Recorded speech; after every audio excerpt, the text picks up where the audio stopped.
ମଧୁରମ୍ ମଧୁରମ୍ ମଧୁରାଂଶର ଏହି ସଂସ୍କରଣରେ ଆମେ ପଞ୍ଚଦଶ ଶତାବ୍ଦୀର ପ୍ରଖ୍ୟାତ କବି ଜଗନ୍ନାଥ ଦାସଙ୍କ ଠାରୁ ଆରମ୍ଭ କରି କବି ଉପେନ୍ଦ୍ର ଭଞ୍ଜ, ଯଦୁମଣି ମହାପାତ୍ର, ରାଧାନାଥ ରାୟ, ନନ୍ଦକିଶୋର ବଳଭୋଇ ପହଞ୍ଚିବା ନବପ୍ରଜନ୍ମର ସୁସାହିତ୍ୟିକ, ସୁଲେଖକ ଶୁଭଶ୍ରୀ ଶୁଭସ୍ମିତା ମିଶ୍ର, ଜ୍ଞାନେନ୍ଦ୍ର ପଣ୍ଡା ଏବଂ ସୁମିତ ପଣ୍ଡାଙ୍କ ପର୍ଯ୍ୟନ୍ତ।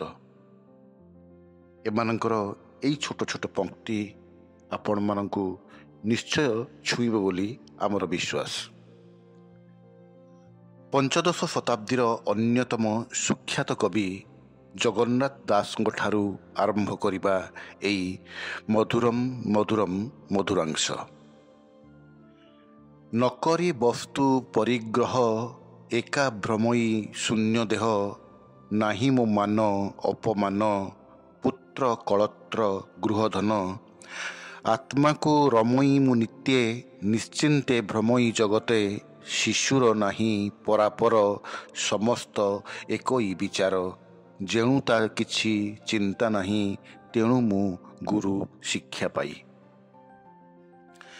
ପ୍ରେମ, ପ୍ରଣୟ ଓ ପ୍ରୀତି ଉପରେ କବି ଉପେନ୍ଦ୍ର ଭଞ୍ଜଙ୍କ ଏ କେତୋଟି ପଦ ତାଙ୍କର ପ୍ରେମ ସୁଧାନିଧି କବିତାରୁ। ଦୂରେ ଥିଲେ ପାଶେ ଅଛି ଏହା ଥିବୁ ଘେନି, କେତେ ଦୂରେ ଚନ୍ଦ୍ର କେତେ ଦୂରେ କୁମୁଦିନୀ, ପ୍ରୀତି ଅଭେଦ ତାଙ୍କର ଯେତେ ଦୂରେ ଥିଲେ ଯେ ଯାହାର ସେ ତାହାର। ଅଷ୍ଟାଦଶ ଶତାବ୍ଦୀର କବି ଉତ୍କଳ ଘଣ୍ଟ କବି ଯଦୁମଣି ମହାପାତ୍ରଙ୍କୁ ନ ଜାଣିବା କିଏ? କିଏ ନ ଶୁଣିଛି ତାଙ୍କର ନିକିତି ତୌଲ ସାନ ବଡ଼କୁ ଭାରି ହୁଏ ଯେହୁ ରହେ ତଳକୁ ଉକ୍ତିକୁ।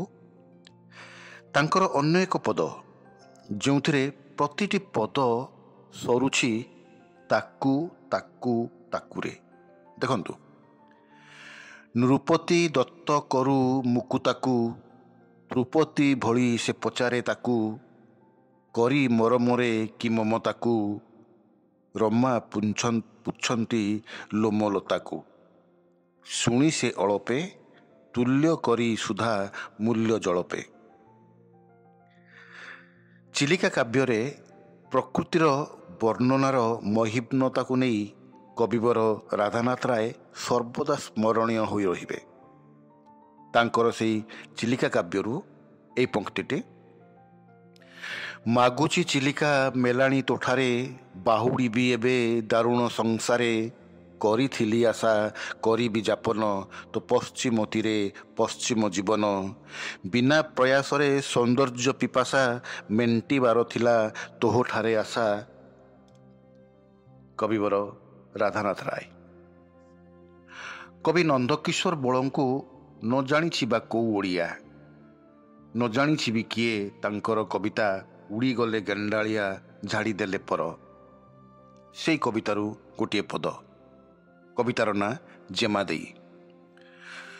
ରୂପର ତୁରୁଷା ସିନା ହୁଏ ଯୁବାକାଳେ, ଯୁବାକାଳ ଗଲେ ରୂପ ନ ଫେରଇ କାଳେ, ଗ୍ରାମ ଶେଷ ମୁଣ୍ଡ ଘର ଅଟଇ ଚୋରକୁ, ବୁଢ଼ା କାଳେ ବିଭା ପରା ଅଟଇ ପରକୁ, ଉଡ଼ିଗଲେ ଗେଣ୍ଡାଳିଆ ଉଚ୍ଚ ଆକାଶରେ, ଜେମାଦେଇ କାନ୍ଦୁଛନ୍ତି ମଧୁଶଯ୍ୟା ଘରେ, ଉଡ଼ିଗଲେ ଗେଣ୍ଡାଳିଆ ଝାଡ଼ିଦେଲେ ପର, ଜେମାଦେଇ ହରାଇଲେ ଆଜି ବୁଢ଼ାବର।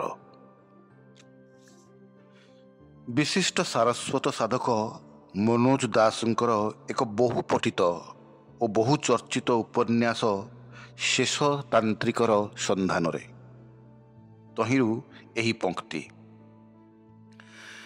ଆଜି ଶୀତକାଳୀନ ଏକ ଗୋଧୂଳିରେ କୁଲୁ ଉପତ୍ୟକାର ମାନାଲି ସୀମାନ୍ତବର୍ତ୍ତୀ ଯେଉଁ ଅନତି କ୍ଷୁଦ୍ର କୋଠା ଭିତରେ ମୁଁ ଏକାକୀ ବସିଥିବା ଅବସ୍ଥାରେ ଗତ କଥା ବିଗତ ବର୍ଷ ସବୁ ମୋ ସ୍ମୃତିରେ ପ୍ରାୟ ବିସ୍ଫୋରିତ ହେଉଛନ୍ତି। ସେ କୋଠାର ନାମ ମଧ୍ୟ ଗୋଧୂଳି, ଯାହାର ଇଂରାଜୀ ରୂପ ଟ୍ୱାଇଲାଇଟ୍। ଆମ ସମୟର ବଳିଷ୍ଠ ଓ ସୁପରିଚିତ କବି ହରିହର ମିଶ୍ରଙ୍କର ଦର୍ପଣଶିଳା କବିତାରୁ ଏହି ପଙ୍କ୍ତିଟି। ଯାହାର ଯୋଉଥିରେ ରୁଚି ତାର ସମୟ ସେହି ବାଟରେ ଚାଲୁ। ଯାହାର ଯୋଉଥିରେ ରୁଚି ତାର ସମୟ ସେହି ବାଟରେ ଚାଲୁ। ତମର କି ଆମର କ'ଣ କହିବାର ଅଛି ସେଥିରେ? ସମୟର କିଛି କହିବାର ଅଛି ତ କହୁ। ସମୟର ଯଦି କିଛି କହିବାର ଅଛି ତ କହୁ। ବର୍ତ୍ତମାନର ଓଡ଼ିଆ ଗଦ୍ୟ ସାହିତ୍ୟରେ ଭାସ୍ୱତୀ ଏକ ବହୁ ପଠିତ ଉଚ୍ଚାଙ୍ଗ ଗଳ୍ପ, ଯାହାର ଗଳ୍ପିକ ଆମର ସୁପରିଚିତ ତରୁଣକାନ୍ତି ମିଶ୍ର। ସେହି ଗଳ୍ପରୁ ଏହି ପଂକ୍ତି: ମୃତ୍ୟୁର ପରିଣତି କେବଳ ଦୁଇ ପ୍ରକାରର।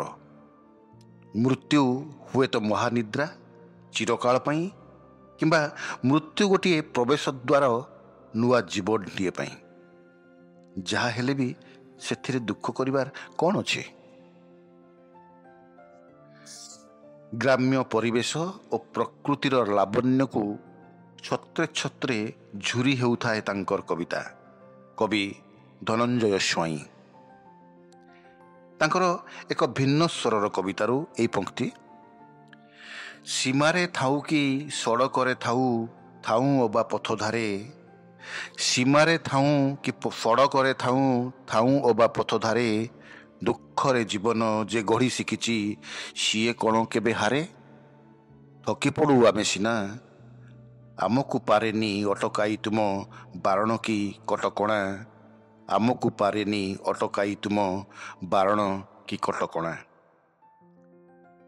ମହାନିଦ୍ରା, ଜିଜିବିଷା ଆଦି କବିତା ସଂକଳନ ପାଇଁ ସୁପରିଚିତ କବି ରାଜୀବ ପାଣି ତାଙ୍କର ଦେହ କବିତାରୁ ଏହି ପଂକ୍ତି: ଠିଆ ହେଇଛି ଅନାଥ ଶିଶୁ ପରି ଡେଙ୍ଗା ତାଳଗଛ। ଠିଆ ହେଇଛି ଅନାଥ ଶିଶୁ ପରି ଡେଙ୍ଗା ତାଳଗଛ। କିଏ ନିଜ କିଏ ପର, ସେ ତ ଉଦାସୀନ ଚିରକାଳ। ନିହାତି ଏକଲା ଦୁଃଖରେ ଠିଆ, ସେ ତ ଉଦାସୀନ ଚିରକାଳ। ନିହାତି ଏକଲା ଦୁଃଖରେ ଠିଆ। ସେଠି ଯିବାକୁ ହେବ ରାସ୍ତା ବହୁଦୂର, ରାସ୍ତା ବହୁଦୂର। ଆମ ସମୟର ପ୍ରଚଣ୍ଡ ସ୍ୱର କେଦାର ମିଶ୍ର କବିତାରେ ସବୁବେଳେ ରୋକଠୋକ ଅଥଚ କଳାତ୍ମକ। ତାଙ୍କର ପକ୍ଷୀ ପ୍ରଶ୍ନ କବିତାରୁ ଏହି ପଂକ୍ତି: ତମ କାନ୍ଥରେ କ୍ଳାନ୍ତ ପ୍ରଜାପତିର ସେ ଡେଣା, ତାର ଚାହାଣୀରେ ରଙ୍ଗ ବେରଙ୍ଗ ତୃଷ୍ଣା। ତମେ ସେ ମୋର ଇନ୍ଦ୍ରଧନୁରେ ଗଡ଼ା ଦୁଃଖ, ତାକୁ ଭୋଗିଛ କି? ତମେ ସାରା ରାତି ଅଧୀର ଯେଉଁ ସ୍ୱପ୍ନରେ, ସେ ସ୍ୱପ୍ନ ମୋ ପାପୁଲି ତଳର ବହୁ ପୁରୁଣା କଟା ଦାଗ ମାତ୍ର। ତାକୁ ତୁମର ଆଖି ପୋଛି ପାରିଛି କି? ତାକୁ ତୁମର ଆଖି ପୋଛି ପାରିଛି କି? ଅଗ୍ନିକାର କବି ଭାବରେ ସୁପରିଚିତ ଶୁଭଶ୍ରୀ ଶୁଭସ୍ମିତା ମିଶ୍ର ଗଳ୍ପ ବି ଲେଖନ୍ତି। ଶୁଭସ୍ମିତାଙ୍କ ଗଳ୍ପ ଅପରିଚିତର ଏହି ବକ୍ତବ୍ୟଟି ଦେଖନ୍ତୁ: ହୃଦୟ ତ ଆଉ ଗୋଟେ କାଚ ଗ୍ଲାସ୍ ନୁହେଁ ଯେ ଭାଙ୍ଗିଗଲେ ଆଉ ଥରେ ଏକାଠି କଲେ ବି ନୂଆ ଗଢ଼ି ହେବନି। ବରଂ ଏହା କୁମ୍ଭାର ମାଟିଶାଳର ସେ ଚକ୍ରି ଉପରେ ପଡ଼ିଥିବା ମେଞ୍ଚାଏ କାଦୁଅ। ବାରମ୍ବାର ଆକାର ହରାଇବି ସେ ଅଳ୍ପ ପ୍ରେମ ରୂପକ ପାଣି ଆଉ ସମ୍ମାନ ରୂପକ ହାତ ସ୍ପର୍ଶରେ ନୂଆ ରୂପଟେ ଧରିବ। ନବପ୍ରଜନ୍ମର କବିତାର ବଳୟ ଭିତରେ ଅନ୍ୟ ଅନେକଙ୍କ ଭିଡ଼ରେ ଜ୍ଞାନେନ୍ଦ୍ର ପଣ୍ଡା ଏକ ସ୍ଫୁଲିଙ୍ଗ। ଜ୍ଞାନେନ୍ଦ୍ର କୁମାର ପଣ୍ଡାଙ୍କର ନିର୍ବାସିତ କବିତାରୁ ଏହି କେତୋଟି ଧାଡ଼ି: ଏ ଦୁନିଆ କେବଳ ମୃତମାନଙ୍କ ଜନ୍ମ ନେବା ପାଇଁ ଉଦ୍ଦିଷ୍ଟ। ଏ ଦୁନିଆ କେବଳ ମୃତମାନଙ୍କ ଜନ୍ମ ନେବା ପାଇଁ ଉଦ୍ଦିଷ୍ଟ।